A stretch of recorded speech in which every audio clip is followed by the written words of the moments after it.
Hello loves, today we're gonna talk about abundance. Are y'all ready? Let's get into it.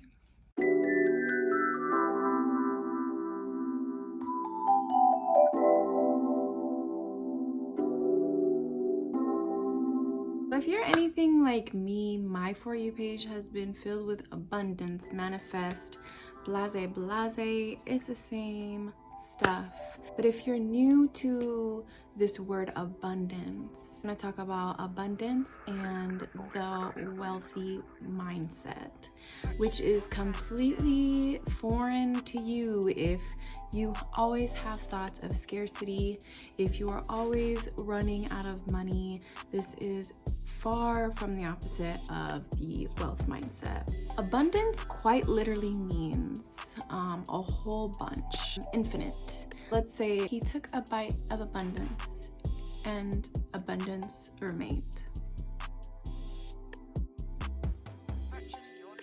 Thoughts of scarcity. How do we eliminate scarcity? How do we eliminate this mindset of it's never enough? That's really tricky because it really depends on how you were raised and what scarcity looks like for you in general. There's definitely different levels of scarcity, and what that means for each person is completely different depending on your social status, how you grew up, and how your parents handled money. One way to avoid scarcity mindset altogether is getting rid of this mindset that everything is a competition and everything will always run out and you have to be number one first and you have to be there before somebody else gets there. This limiting belief where everything is competition puts you in a state of mind where never enough and you have to get it before someone else does, right? So how do we achieve abundance?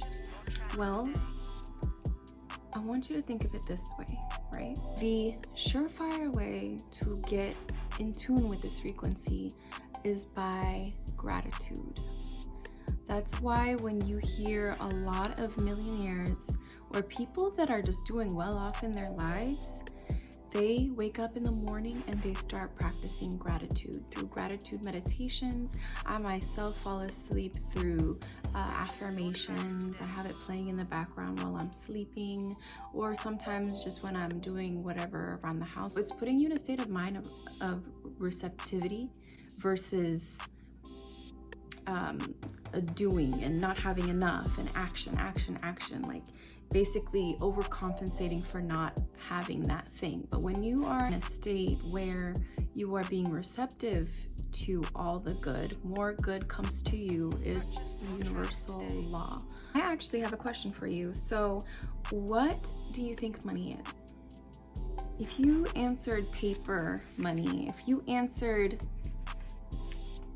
cash, notes. I want to tell you, in a way you are right, but in so many ways we can actually change that. I want you to start thinking of money as a shadow of something bigger. Money is actually just a physical representation of value. I mean, when you look at paper money, like it's quite literally just paper.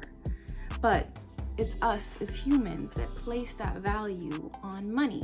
So believe it or not, money is actually not real. It's part of this illusion. And the only reason why this illusion is so significant to us in our lives is because everyone is partaking in this idea that this piece of paper or this coin has value.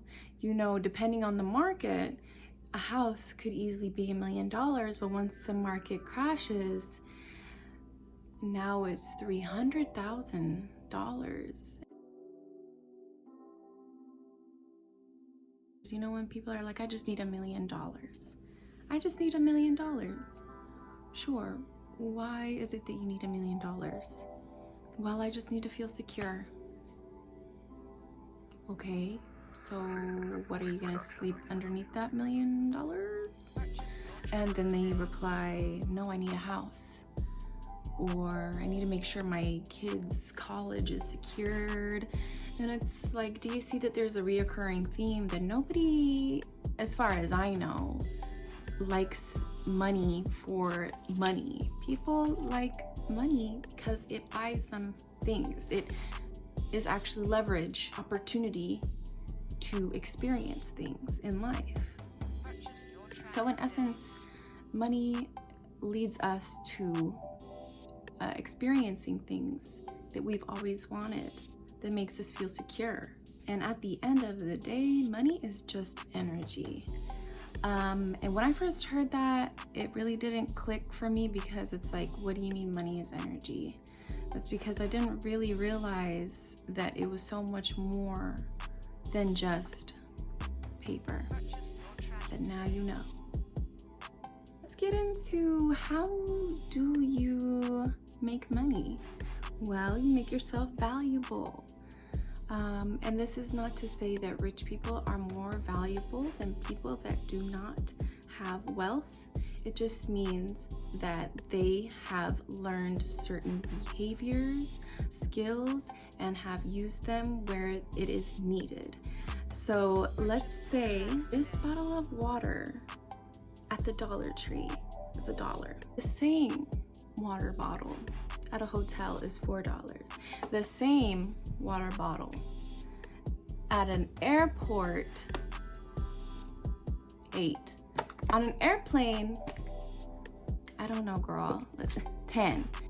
The value actually goes up where it is needed most. Depending on your skills, you need to learn exactly where you are needed and use that accordingly. It's really all a game, and unfortunately, some of the rules aren't fair, but you really have to learn how to play the game in order to win. There's some ways that I increased my value that have helped me make money, and that is through investing in myself. You hear about people investing in stocks and then they get dividends, they get money in return. But when you invest in yourself, that's a different kind of money that you get in return.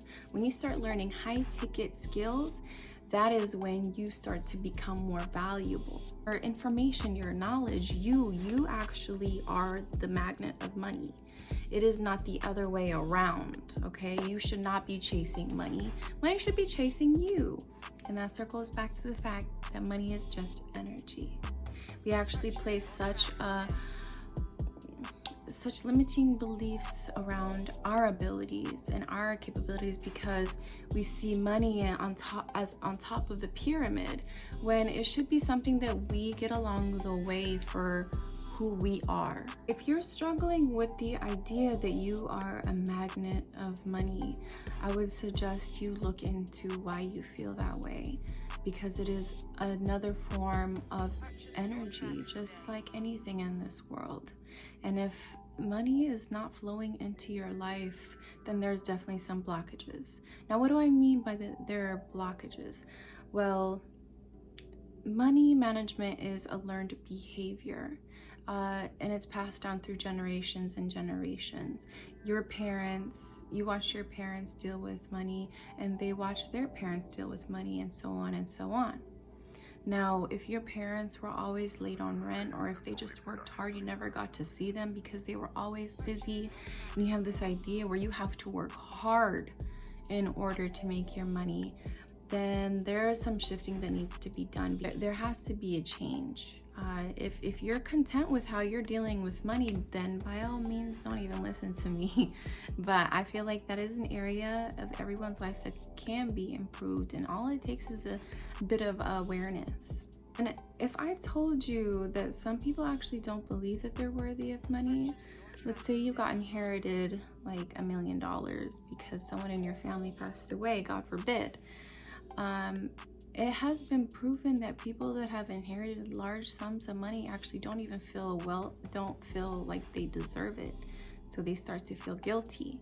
So they start to give it away so they can start getting rid of that shame and guilt, like, oh my God, what did I do to deserve this amount of money? When in reality, like, you're worth so much more than that million. We, again, have placed such value on what currency is. Another money blockage, though, is selling drugs or stripping or whatever. Like, I have nothing against that. lifestyle. But if you think that that doesn't align with your morals, and you think that's the only way that people get large sums of money, or you have to be a bad person, or only rich people are worthy of money, and that's just not true. Like, that idea, we need to dead that. Actually, if you are spiritually attuned or energetically attuned with your skills, your values, who you are as a person, money will actually flow to you. Money actually is a byproduct of a healthy life. I actually have a little bit of homework for you. I want you to set up some financial goals. I want you to take a look at where your credit is right now, because that is one sure way to increase your flow of money. I know a lot of people that use their points on their credit card, and they don't have to pay for flights because they're basically spending money on their credit card, and then they get points, and then they get on planes. They don't have to pay for flights. Like, that's crazy. You know how much money flight tickets are, and people are out here doing it for the free? Take advantage of that. And not only that, but you actually get to build your credit. And when your credit is good, honey, you can buy a house. And then with that house, you can flip it, rent it. Like, it really just trickles down. And it all starts with money management, shifting your mindset, setting goals on what you want your finances to look like. What I do every single morning, and what I have read from the Think and Grow Rich book, which every millionaire has suggested people have to read, is you write your amount of money that you want to make on top of a piece of paper, right? And in my journal, I write this every morning. On the top, you write, let's say $50,000, right? That's how much you want to make that month. Underneath, you write down your services that you provide in order to make that $50,000 a month, whether that be through ebooks, whether that's through selling courses, whether that's through whatever services that you provide. And you start to become familiar. You start doing it every morning. You start to see a shift in your attitude. You start to see that you're doing more in these areas, and you're getting more from writing down your financial goals. That's what it's all about. I'm so proud that you actually are taking that step to want to see improvement in your financial life. I just want to end this video by saying, wealth is abundance expressed.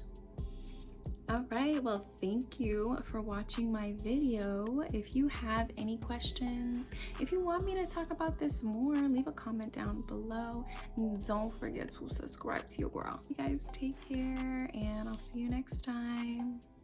Bye.